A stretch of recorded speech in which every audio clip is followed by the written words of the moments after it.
जय जगन्नाथ बंधुगण welcome to Lipsa दीदी टीएलएम लेसन प्लान चैनल। तबे आज होचे 11/4/2026 शनिवार। चलନ୍ତୁ आरंभ କରିବା ଆଜିର लेसन प्लान टी। आशा करछु भिडियोटी आपण माने शेष पर्यंत देखिबे ଏବଂ ଭଲ ଲାଗିଲେ ଗୋଟେ लाइक କରିଦେବେ शेयर କରିଦେବେ ଏବଂ ମୋ चैनल को सब्सक्राइब କରିଦେବେ। प्रथम पीरियड समय 6:50 7:30 प्रसंग ड्रिल विकास अधिक शारीरिक विकास शिक्षण फलाफल व्यायाम योगर महत्व बुझी परिबे।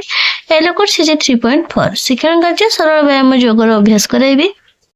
द्वितीय पीरियड समय 7:30 8:15 प्रसंग मुक्त खेल विकास अधिक शारीरिक विकास शिक्षण फलाफल विभिन्न बाह्य अंगर नाम जानिबा सहित कार्य करि परिबे। एलोकोड सीजे 3.1 शिक्षण कार्य गोटे लेखाएं कार्यर नाम कहिबे ता के अंगरे करा जाय पिला माने कहिबे जेमति कि चालिबा पाठ लिखिबा टीवी देखिबा साइकिल चलेबा गीत सुनिबा वासना सुंघिबा चॉकलेट खाइबा टिलेमेबा विभिन्न बाह्य अंगर चित्रकार। तृतीय पीरियड समय 8:15 9टा प्रसंग संख्या और परिवेश ज्ञान विकास अधिक बौद्धिक विकास शिक्षण फलाफल ऊपर तलर धारणा पाइबे। एलोकोड सीजे 8.8 शिक्षण कार्य टेबुल पर तले किसी जिनस रखी पिला प्रश्न पचारे टेबुल पर क्यों जिनस अच्छी टेबुल तले क्यों जिनस अच्छी तो कार्यफुट 2 पृष्ठ 13 कार्य करेबे। टीएलएम श्रेणी कक्षार सामग्री और कार्यपुस्तिका। चतुर्थ पीरियड समय 9:30 ରୁ 10ଟା प्रसंग भाषा और साक्षरता विकास अधिक भाषागत विकास शिक्षण फलाफल अंगभंगी सह कविता आवृत्ति करिपारिबे। एलोकोड सीजी 10.6 शिक्षण कार्य चका चका भोरी कविताटी को आवृत्ति करिबे पिला माने अभिनय करि देखाइबे। टीएलएम रहइबो कविता चार्ट। पंचम पीरियड समय 10टा ରୁ 10:30 प्रसंग विदाय दिन तमाम हेउथिबा शिक्षण कार्य गुडिकर पुनरावृत्ति कराइबे। बे चलो देखि नबा कोन रहिछि आजिर प्रथम द्वितीय तृतीय श्रेणी लेसन प्लान।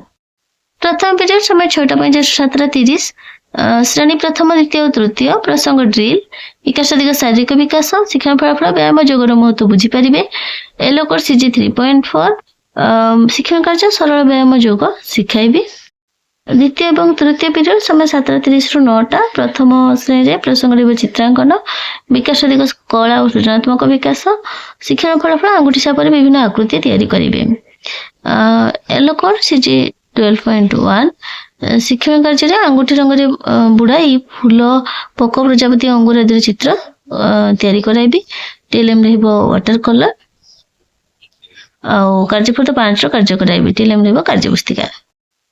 एभली हमर चित्र गुडी को दिया जायछि तो रंग नै आंगुठी छापर से माने एभली चित्र ए खाली घरे अंकन करिवे।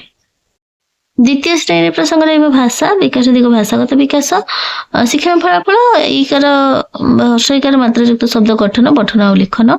एलोकोड सीजी 10.3 शिक्षण कार्य हर्षइकार मात्रा लागिथिबा शब्द कलापटारे लिखि पढाइबे। टीएलएम रहइबो शब्द कार्ड और कार्यफुट 5 रो कार्य कराइबे। टीएलएम रहइबो कार्यपुस्तिका। द्वितीय श्रेणी रे ए सब रहिछि हमर चित्र जेनि तार प्रथम अक्षर से माने लिखिबे एवं हर्षइकार मात्रा जोड़ी एपरि से माने अक्षर गुडी को लिखिबे एपरि अक्षर चिन्हिबे और पढ़िबे।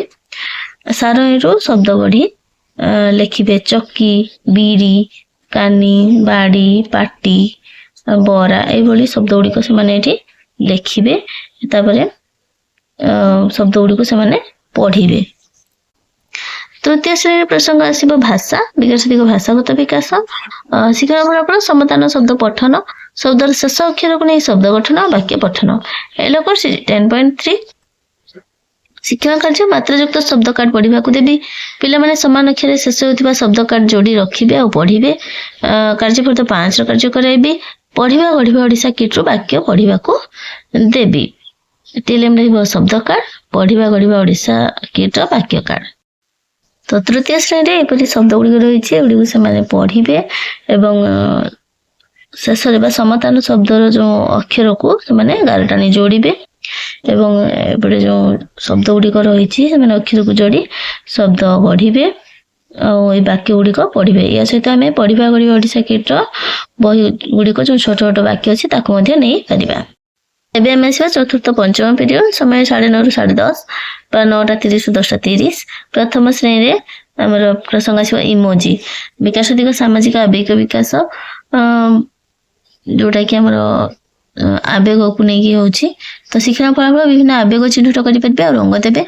एलोकोड सीजी 4.2 शिक्षण कार्य चित्र देखि भावुड़ी विषय रे कहिबे कार्यफुट 6 कराइबे। ଚିତ୍ର ଗୁଡ଼ିକରେ ରଙ୍ଗ ଦେବେ, ହସୁଥିବା ମୁହଁରେ ରଙ୍ଗ ଦେବେ। ଟିଏଲ୍ଏମ୍ ରହିବ କାର୍ଯ୍ୟପୁସ୍ତିକା ଆଉ ରଙ୍ଗ। ତ ପ୍ରଥମ ଶ୍ରେଣୀରେ ଆମର ରହିଛି ଏଭଳି କିଛି ଭାବ ଗୁଡ଼ିକ ଚିତ୍ରରେ ଥିବା ଯେଉଁ ଭାବ ଗୁଡ଼ିକ ଦେଖିକି ସେମାନେ ସେଇ ବିଷୟରେ କହିବେ ଏବଂ ଏଇ ତିନୋଟି ମୁହଁରୁ ଯୋଉଟା ହସୁଛି ସେଇ ହସୁଥିବା ମୁହଁରେ ସେମାନେ ରଙ୍ଗ ଦେବେ। ଏବେ ଆସିବା ଦ୍ୱିତୀୟ ଶ୍ରେଣୀ। ଦ୍ୱିତୀୟ ଶ୍ରେଣୀରେ ଚିତ୍ରାଙ୍କନ, ପରିବେଶ ଜ୍ଞାନ, ବିକାଶ କଳା ସୃଜନାତ୍ମକ ବିକାଶ ଆଉ ବୌଦ୍ଧିକ ବିକାଶ। ଶିକ୍ଷଣ ଫଳାଫଳ ସୂକ୍ଷ୍ମ ମାଂସପେଶୀର ବିକାଶ ହେବା ସହ ପରିବେଶ ସମ୍ବନ୍ଧୀୟ ବସ୍ତୁର ଧାରଣା ପାଇବେ। ଏଲୋକର CG 12.1 ଆଉ CG 7.1। ଶିକ୍ଷଣ କାର୍ଯ୍ୟ ଖେଳ ମାଧ୍ୟମରେ ପରିବେଶ ସମ୍ବନ୍ଧୀୟ ଜିନିଷ ସହ ପରିଚିତ କରାଇବି। ଚିତ୍ର କାର୍ଡ ଦେଇ ଘର ଓ ବାହାରେ ବ୍ୟବହୃତ ଜିନିଷର ବର୍ଗୀକରଣ କରାଇବେ ଆଉ କାର୍ଯ୍ୟପଦ୍ଧ 6ର କାର୍ଯ୍ୟ କରାଇବି। ଟିଏଲ୍ଏମ୍ ରହିବ ବିଭିନ୍ନ ଫଳର ଚିତ୍ର, ଯାଦୁପେଡ଼ିର ଚିତ୍ର କାର୍ଡ ଆଉ କାର୍ଯ୍ୟପୁସ୍ତିକା ଆଉ ରଙ୍ଗ। ଦ୍ୱିତୀୟ ଶ୍ରେଣୀରେ କାର୍ଯ୍ୟପୁସ୍ତିକାରେ କାର୍ଯ୍ୟପଦ୍ଧ 6ରେ ଏଭଳି କିଛି ଚିତ୍ର ରହିଛି। ତ ଘର ସହିତ ସମ୍ପର୍କିତ ଚିତ୍ରକୁ ପିଲାମାନେ ଗାର ଟାଣି ଯୋଡ଼ିବେ। ଆଉ ଏଠି ଆମର ଦେଇଛି ଘରର ଚିତ୍ର, ବାଦଲର ଚିତ୍ର ଦେଇଛି, ତାକୁ ସେମାନେ ରଙ୍ଗ କରିବେ। ଆସିବା ତୃତୀୟ ଶ୍ରେଣୀ। ପ୍ରସଙ୍ଗ ଗଣିତ, ସରଳରେଖା, ବିକାଶ ଦିଗ, ବୌଦ୍ଧିକ ବିକାଶ। ଶିକ୍ଷଣ ଫଳାଫଳ ଭୂଲମ୍ବ, ଭୂ ସମାନ୍ତର ଆଉ ତିର୍ଯ୍ୟକ ସରଳରେଖାର ଧାରଣା ପାଇବେ। ଏଲୋକର CG 8.8। ଶିକ୍ଷଣ କାର୍ଯ୍ୟ କଳାପଟାରେ ଭୂଲମ୍ବ, ଭୂ ସମାନ୍ତର ଓ ତିର୍ଯ୍ୟକ ସରଳରେଖା ଟାଣିବେ। ପିଲାମାନେ ନୀଳ ରଡ୍କୁ ସେଇଭଳି ଭାବରେ ତଳେ ସଜାଇବେ। ଚିତ୍ର ଦେଖାଇ ସାରଣୀ ପୂରଣ କରାଇବି। ଟିଏଲ୍ଏମ୍ ରହିବ GK କିଟ୍ର ନୀଳ ରଡ୍, କାଠି, ଅଠା ଆଉ କାଗଜ। ଟିଏଲ୍ଏମ୍ ରହିବ କାର୍ଯ୍ୟପୁସ୍ତିକା। ତୃତୀୟ ଶ୍ରେଣୀ କାର୍ଯ୍ୟପଦ୍ଧ 6ରେ ଆମର ରହିଛି ଏମିତି ଚିତ୍ର ଦେଖି ସେମାନେ ସାରଣୀ ପୂରଣ କରିବେ। ଏଠି କିଛି ଚିତ୍ର ଦିଆଯାଇଛି, ସେଇ ଚିତ୍ରକୁ ଦେଖି ସେମାନେ ଭୂମି ଉପରେ ସିଧା ହୋଇ ଠିଆ ହୋଇଥିବା ଗାର, ଭୀମ ଉପରେ ଶୋଇଥିବା ଗାର ଓ ଭୂମି ଉପରେ ତେର୍ଛା ଗାର ସଂଖ୍ୟା, ଗାର ଗୁଡ଼ିକୁ ଗଣିକି ସେମାନେ ଏଠି ଲେଖିବେ। ତ ଏହା ଥିଲା ଆଜିର ଶିଶୁ ବାଟିକା ପ୍ରଥମ, ଦ୍ୱିତୀୟ ଓ ତୃତୀୟ ଶ୍ରେଣୀର ଲେସନ୍ ପ୍ଲାନ୍। ଆଶା କରୁଛି ଭିଡ଼ିଓଟି ନିହାତି ଭାବରେ ଭଲ ଲାଗିଥିବ। ଯଦି ଭଲ ଲାଗିଥାଏ କମେଣ୍ଟ ମାଧ୍ୟମରେ ନିଶ୍ଚିତ ଭାବରେ ଜଣାଇବେ ଏବଂ ଗୋଟେ ଲାଇକ୍ କରିଦେବେ। Thank you.